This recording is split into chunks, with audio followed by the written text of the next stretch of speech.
humility. He doesn't glitter like a jewel, but lets himself be shaped by the Tao, as rugged and common as stone. Return is the movement of the Tao. Yielding is the way of the Tao. All things are born of being. Being is born of non-being.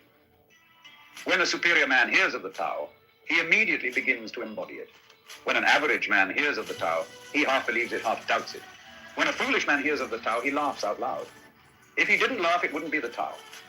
Thus it is said, the path into the light seems dark. The path forward seems to go back. The direct path...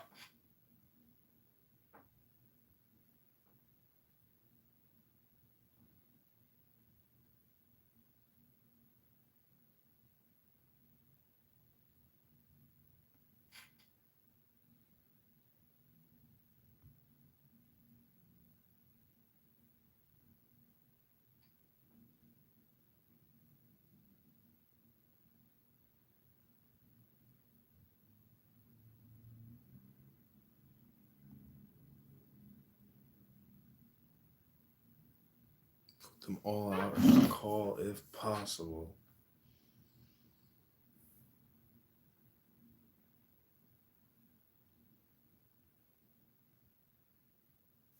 You gotta go.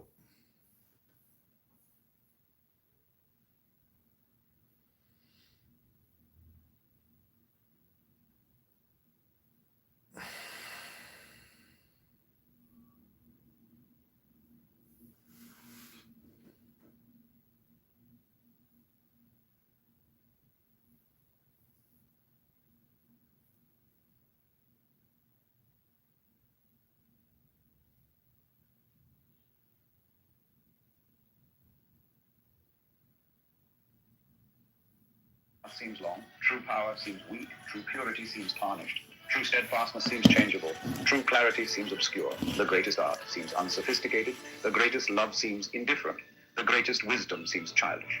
The Tao is nowhere to be found, yet it nourishes and completes all things. The Tao gives birth to one, one gives birth to two, two gives birth to three, three gives birth to all things. All things have their backs to the female and stand facing the male. When male and female combine, all things achieve harmony. Ordinary men hate solitude, but the master makes use of it, embracing his aloneness, realizing he is one with the whole universe. The gentlest thing in the world overcomes the hardest thing in the world. That which has no substance enters where there is no space. This shows the value of non-action, teaching without words, performing without actions. That is the master's way. Fame or integrity, which is more important? Money or happiness, which is more valuable? Success or failure, which is more destructive? If you look to others for fulfillment, you will never truly be fulfilled. If your happiness depends on money, you will never be happy with yourself. Be content with what you have. Rejoice in the way things are. When you realize there is nothing lacking, the whole world belongs to you. True perfection seems imperfect, yet it is perfectly itself. True fullness seems empty, yet it is fully present. True straightness seems crooked. True wisdom seems foolish. True art seems artless. The master allows things to happen. She shapes events as they come. She steps out of the way and lets the Tao speak for itself. When a country is in harmony with the Tao, the factories make trucks and tractors.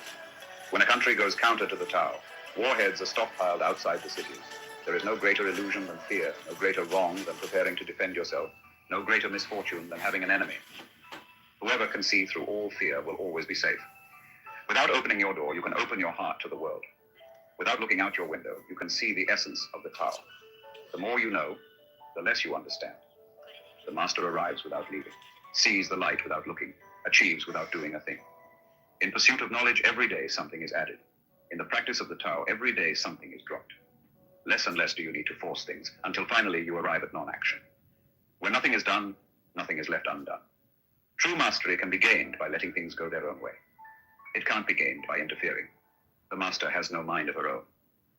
She works with the mind of the people. She is good to people who are good. She is also good to people who aren't good. This is true goodness. She trusts people who are trustworthy. She also trusts people who aren't trustworthy. This is true trust. The master's mind is like space. People don't understand her. They look to her and wait. She treats them like her own children.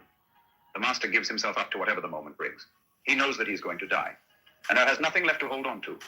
No illusions in his mind, no resistances in his body. He doesn't think about his actions. They flow from the core of his being. He holds nothing back in his life. Therefore, he is ready for death as a man is ready for sleep after a good day's work. Every being in the universe is an expression of the Tao. It springs into existence unconscious, perfect, free, takes on a physical body, lets circumstances complete it. That is why every being spontaneously honors the Tao.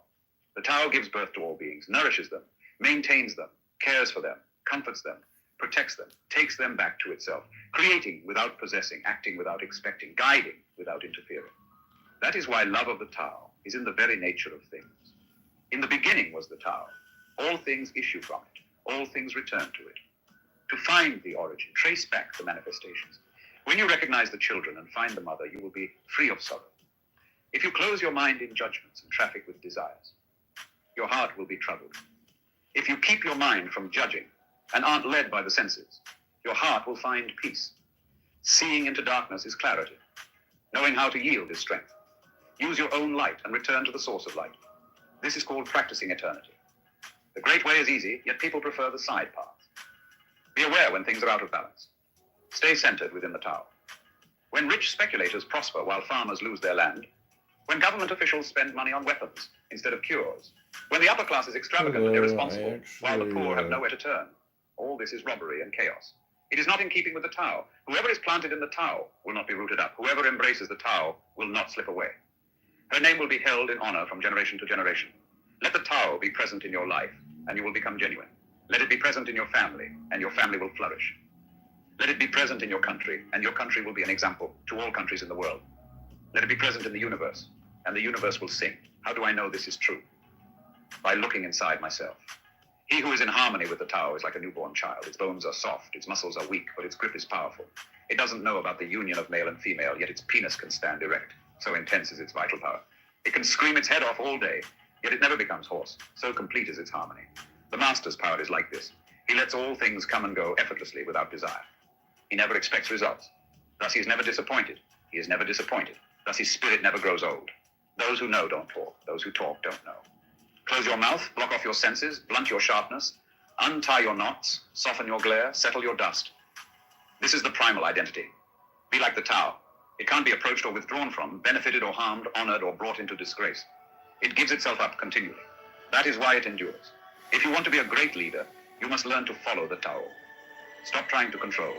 Let go of fixed plans and concepts, and the world will govern itself. The more prohibitions you have, the less virtuous people will be. The more weapons you have, the less secure people will be. The more subsidies you have, the less self-reliant people will be. Therefore, the master says, I let go of the law, and people become honest. I let go of economics, and people become prosperous. I let go of religion, and people become serene. I let go of all desire for the common good, and the good becomes common as grass. If a country is governed with tolerance, the people are comfortable and honest. If a country is governed with repression, the people are depressed and crafty. When the will to power is in charge, the higher the ideals, the lower the results. Try to make people happy, and you lay the groundwork for misery. Try to make people moral, and you lay the groundwork for vice. Thus the master is content to serve as an example, and not to impose her will. She is pointed, but doesn't pierce. Straightforward, but subtle. Radiant, but easy. For governing a country well, there is nothing better than moderation. The mark of a moderate man is freedom from his own ideas. Tolerant like the sky, all-pervading like sunlight, firm like a mountain, supple like a tree in the wind. He has no destination in view and makes use of anything life happens to bring his way. Nothing is impossible for him. Because he has let go, he can care for the people's welfare as a mother cares for her child.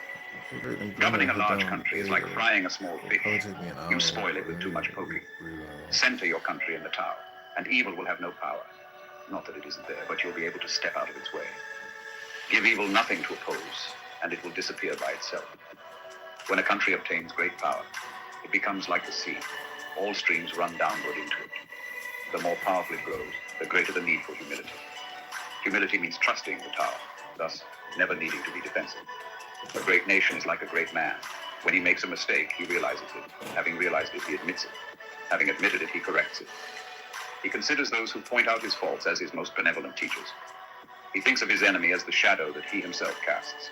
If a nation is centered in the Tao, if it nourishes its own people and doesn't meddle in the affairs of others, it will be a light to all nations in the world. The Tao is the center of the universe, the good man's treasure, the bad man's refuge. Honors can be bought with fine words. Respect can be won with good deeds. But the Tao is beyond all value, and no one can achieve it. Thus, when a new leader is chosen, don't offer to help him with your wealth or your expertise. offer instead to teach him about the Tao. Why did the ancient masters esteem the Tao? Because being one with the Tao, when you seek, you find. And when you make a mistake, you are forgiven. That is why everybody loves it. Act without doing. Work without effort. Think of the... Now, this morning, I was giving you a talk on the fundamental basic attitudes expressed in Lao Tzu's Tao Te Ching. And the title of the book, Tao Te Ching, introduces now the second word in the title. I've been dwelling this morning on the first word, which is Tao, and so comes up the second word, De. And this word, again, faces us with some serious problems of translation.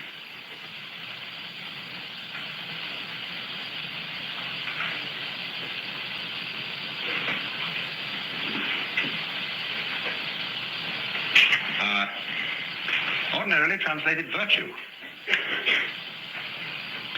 But virtue, as we understand it today, isn't at all appropriate. The nearest kind of, when we speak of the healing virtues of a plant, that's nearer to the meaning of this word, de. The Japanese pronounce it toku, the Cantonese dak, and the Northern Mandarins approximately de. And in the section of the Lao Tzu where this is really introduced, the text says something like this: the superior virtue, not virtue, thus it has virtue. Inferior virtue can't let go of virtue, thus not virtue. And we more or less paraphrase that by translating: superior virtue is not conscious of itself as virtue, and therefore it is virtue. But inferior virtue is so hooked up with being virtuous, or hooked on being virtuous, that it's not virtue. Now then, therefore, this word is a connection of virtue and magic. It means the excellence of things, in the sense that a tree excels at being a tree, and nobody really knows how it does it. There is no way of imitating a tree, except the only thing is to be one. And so in the same way, when a human being shows extraordinary skill at something, it seems that it comes natural to him. It seems that he doesn't achieve it by any kind of artificiality. If there is some discipline in it, it's concealed. So, excelling in something naturally, and yet it's something that is so difficult to understand that it seems that it has been done by magic, is the meaning of this word. So what that is the state of affairs, a way of talking about particularly a human being who has learned to live in harmony with the Tao. Now, of course, everything is fundamentally in harmony with the Tao. In the book called the Jungyong, or the Unwobbling Pivot, it is said, the Tao is that from which nothing can depart. That from which things can depart is not the Tao. Fundamentally, you see, you can't get away from it. It's like a situation in which we are all floating in a tremendous river. And the river carries you along, anyhow. Now, some of the people in the river are swimming against it, but they're still being carried along. Others have learned that the art of the thing is to swim with it. And they're carried along too. But they know it, you see. They know they're carried along, whereas the people who are swimming against it think they're going in the opposite direction. But they're not really. So that was a sort of discussion we were having this morning, when I find invariably, whenever I talk about these things, Americans raise moral issues because we are a people incredibly bamboozled by preachers. And so this always comes up. Bamboozled. Preachers. And have chronic guilty consciences. So those questions are always raised. But this, you see, explains part of the situation, that you have to flow with the river. There is no other way. But that you can swim against it and pretend not to be flowing with it, but you still are. So, but a person who is not making that pretense anymore, who knows that you have to go with the river and swim with it, suddenly he acquires behind everything that he does the power of the river. The person swimming against the river, you see, does not by his action express the force of the river. The person swimming with it, he goes along and he has that whole river behind him, but he's subtly directing it, because you can change direction in the course of the river. You can go to the left or to the right, as a ship can use a rudder and still go along with the current, or more skillful still, as a sailboat can tack. Because when a sailboat tacks and goes in a direction contrary to the wind, it still is using the wind to blow it along. Now that is the most highly skillful art of all. That is Taoism in perfection, the art of sailing. Very intelligent. I remember once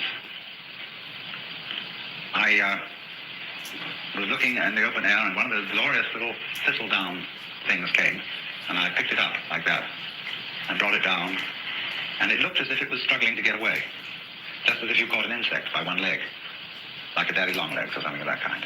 It seemed to be struggling to get away, and at first I thought, well, it's not doing that. That's just the wind blowing. Then I thought again, really? Only the wind blowing? Surely. It is the structure of this thing which, in cooperation with the existence of wind, enables it to move like an animal, but using the wind's effort, not its own. It is more intelligent being than an insect, in a way, because an insect uses effort. Like a person who rows a boat uses effort, but the man who puts up a sail is using magic. He lets nature do it for him, with the intelligence to use a sail. See?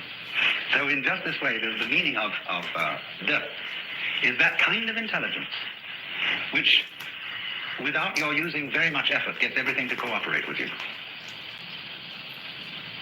You, for example, never force other people to agree with you, but you give them the notion that the idea you wanted them to have was their own. This is a feminine art, preeminently. A woman who really wants a lover does not pursue him, because then most men feel that she's aggressive. And if she's aggressive, she obviously is a woman who has had difficulty in finding lovers, and therefore there must be some undesirably secret thing about her. But if she, as it were, makes a void, then, and is slightly difficult to get, then people get excited. They know she's a highly prized object, and so they pursue.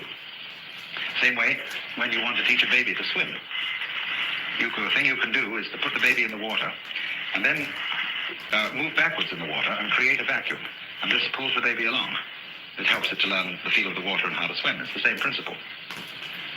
So, also, clever, difficult to getness is one of the very best means of acquiring immense publicity. Take the case of T.E. Lawrence, who published The 7 Pillars of Wisdom in a limited edition. And it became an extraordinarily celebrated book. Cost hundreds of dollars a copy to find one, on the market. And they waited and waited and built this up and built this up and built this up, and finally they published the general edition. And it was a knockout, because the first one had been sort of secret and difficult to find. If you have patience, you see, you can always do this. So the whole art of the ruler, you see, the Tao Te Ching is a book written for several purposes. You may take it as a guide to mystical understanding of the universe. You may take it as a dissertation on the principles of nature, almost a naturalistic, a handbook of natural law, we would say. Or you may also take it as a political book, a book of wisdom for governors. And the principle which it advocates, basically, is the virtue of governing by not ruling. Look at it in this way. Supposing the President of the United States were as unknown to you by name as the local sanitary inspector, the man who looks after the drains and the sewage disposal and all that kind of thing. This is not a glamorous figure, you see. But for that very reason, he probably does his job more efficiently than the president. Because the president wastes an enormous amount of time in interviewing various groups from the Elks and the Girl Scouts and conferring honors and all this kind of thing. The poor man's life must be an utter torment because he's so well known and therefore has absolutely no time to give to the government of the country. I mean, think of his mail. And all the people who have to be employed sifting that out and assessing it. So that if he were someone quite anonymous and that we didn't have to think about him, he would be a very, very good ruler. In just the same way, for example, you don't have to attend, unless you're sick, to the government of your own body. It happens automatically. This is this expression, zirang, of itself, and it goes on day after day after day, and the better it is, the less you have to think about it. When you see well, you do not see your eyes. If there is something wrong with your eyes, you start seeing spots, and those spots are spots in your eyes. When you hear well, you never hear your ears. But when they start singing, you know, then you're starting to hear your ears, and your ears are getting in the way of their own hearing. So on the deepest level, a person as a whole can get in the way of his own existence by becoming too aware of himself. And then he lacks this quality, death. Now, the Taoists then proposed that there be something to help people get back to Tao and to be able to be in a state of death, so that they wouldn't get in their own way. And this is connected with the idea of being empty. Emptiness, being somehow vacant, was the secret of the thing. The highest kind of knowledge is not know-how, but know-how, N-O-H-O-W. To be able to do it know-how, without any method. To achieve this, something is practiced which is called fasting the heart. The heart, in Chinese, is a word which doesn't mean heart in the physiological sense. You see, it's part of the De character. Shin. It's usually located about here. And it means heart-mind. It's equivalently translated as mind. And in all the Zen texts where the word mind is used, no mind, mushin, it is this character. The psychic center. Now, the best kind of heart is absence of heart. In English, the word heartless has a very bad connotation, as does the word mindless. A heartless person is an inconsiderate, unfeeling person. A mindless person is an idiot. But a person who has mushin, or no mind, or no heart in Chinese, is a very high order of person. It means that his psychic center doesn't get in its own way. It operates as if it wasn't there. Zhuangzi says that the highest form of man uses his shin like a mirror. It grasps nothing, it refuses nothing, it receives but does not keep. And the poem says when the geese fly over the water, and they are reflected in the water, that the geese do not intend to cast their reflection, and the water has no mind to retain their image. So, the whole thing is, you see, to operate in the world as if you were absent. Now, this is built into us physiologically, fundamentally. Let me ask you simply, what is the color of your head from the standpoint of your eyes? Your eyes don't see your head, do they? You look all around, and you see everything else, but your head you don't see. Do you feel that your head is black? No. Hasn't any color at all. Outside, you see your field of vision is an oval, with two eyes and the straight sort of two centers of an ellipse. So there's this whole field of vision. Now, experiment. What is beyond the field of vision? What color is it where you can't see? It isn't black. This is an important point. It's no color at all beyond there. And in this way, you can get an idea of what is meant by that character that I discussed this morning, Xuan, which although it formally has the meaning of darkness, this one, although it formally has the meaning of darkness and the deep and the obscure, it actually refers to this kind of no color, which is the color of your head, so far as your eyes are concerned. Now, so in this sense, the invisibility of one's head, almost the not having of any head at all, is the secret of being alive. To be headless, you might say, to have no head, in just the sense I'm talking about, is our way of talking about the Chinese expression, mushin, no mind. Now, as a matter of fact, if you want to see the inside of your head, all you have to do is keep your eyes open. Because everything that you're experiencing in the external visual field is a state of your brain. All these colors and shapes are the way in which the brain nerves translate the electrical impulses in the external world, being the world outside the envelope of skin. So they translate all what is going on outside into impulses which are to us shape and color. The shape and color are states of the nerves, so what you see when your eyes are open is how it feels inside your head. You think your head is a blank, but actually, it's being a blank. You don't see your brain as an external, undulating, corrugated structure. You see your brain as everything outside. So in this way, the emptiness of one's head is the condition of seeing. The transparency of the eye lens is the condition of seeing colors. It has no color itself. Eckhart said this, because my eye has no color, it is able to discern color. This is in Germany in the 13th century. This is fundamental Taoist idea of being absent as the condition of being present. Being not there. So, Zhuangzi says, when your belt is comfortable, you don't feel it. When your shoes are comfortable, it is as if you weren't wearing any. Likewise, your clothes, you see. The more you are aware of these things, the less properly they are made, or the less properly they fit.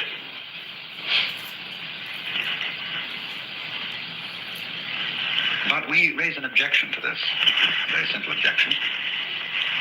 If I don't know I'm there, I seem to be missing everything. We want to know that we know. If we're happy and we don't know we're happy, we might just as well not be happy. To be happy and to know that you're happy is really the overflowing of the cup of life. Of course, the penalty for that is to be miserable and to know that you're miserable. Some people are miserable without knowing it. But, you know, my limerick, there was a young man who said, though, it seems that I know that I know. What I would like to see is the I that knows me when I know that I know that I know. And this is the great human predicament. The development of self-consciousness, the development of the possibility of reflecting upon one's own knowledge. And this is simultaneously a blessing and a curse. And Taoism does not escape this problem. I mean, it doesn't avoid this problem, it deals with it. But it doesn't deal with it obviously. So we get back to this fundamental verse about the nature of De. What is highly virtuous is a virtue that is not conscious of itself as virtue. The moment it's conscious of itself as such, you see, it fails. So in this way, we love to see a child dancing all by itself, lost in the dance and not performing for an audience. And we say, oh, if only I could dance like that. If only I could become like a child again, innocent. But then soon we know when parents notice how beautifully the child dances, and they all approve of it and say to this child, dance for us. The child begins to lose this power. And it puts on airs, it knows it's noticed. And we don't like that. We say, that's affectation, that's showing off, that's phony. What we want you to do is to dance as if you had no audience, not even yourself. Which of course puts the child in a double bind. Because it says to the child, we require you to do something that will be acceptable only if you do it as if it wasn't required. We do that all the time to our children and to each other. You must love me. After all, you promised to do so when they got married, didn't you? And so on.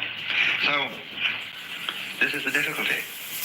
But somehow, a very great artist, in the maturity of his life, somehow is able, at least to give the impression that he does what he does without playing to the gallery, without self-consciousness.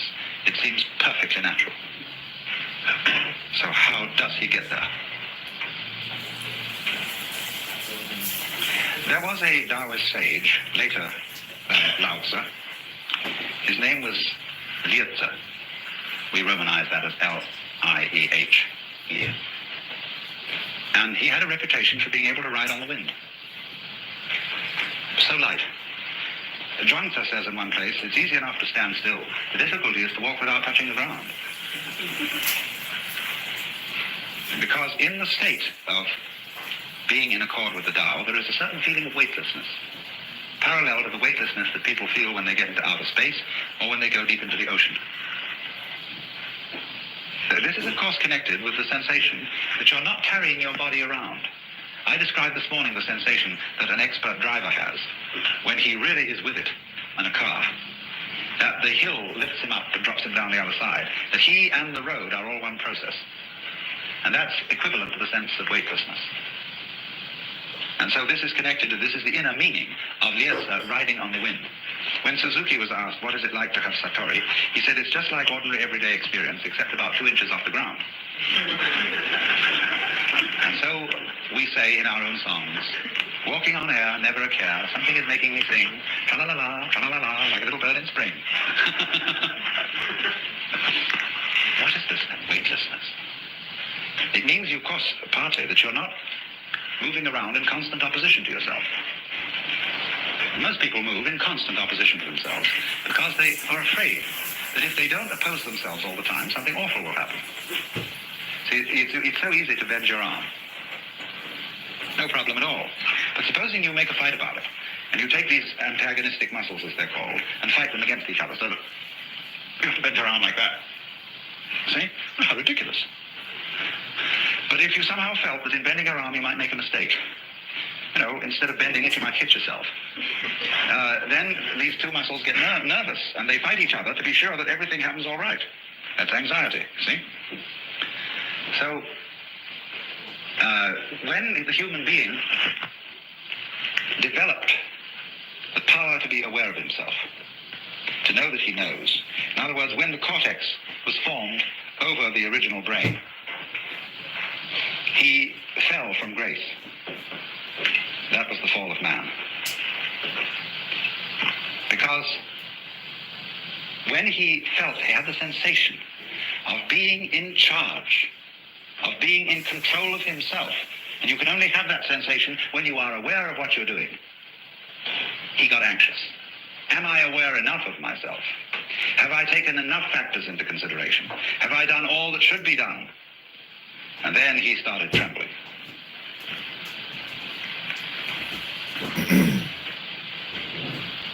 This was the fall of man, of course. This is what is meant. The Lao Tzu says, when the great Tao lost, there came duty to man and right conduct. In other words, nobody talks about how you ought to behave unless things have gone radically wrong. There wouldn't be any conception of faithful ministers of the state unless there were a lot of lousy politicians around. No one would talk about filial piety unless there were wayward sons and daughters.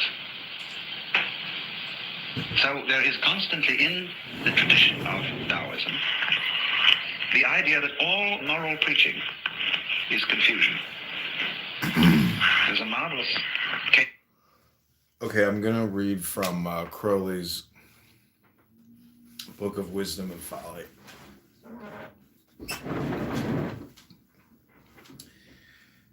This is on the method of science. Actually, I'm going to restart the YouTube, so we'll keep playing Watts, and then we'll do this in about 1 minute. This is this, in the Zhuangzi book, where there's an alleged conversation between Confucius and Lao Tzu, in which Lao Tzu asked Confucius to explain to him what is charity and duty to one's neighbor. And Confucius gives him a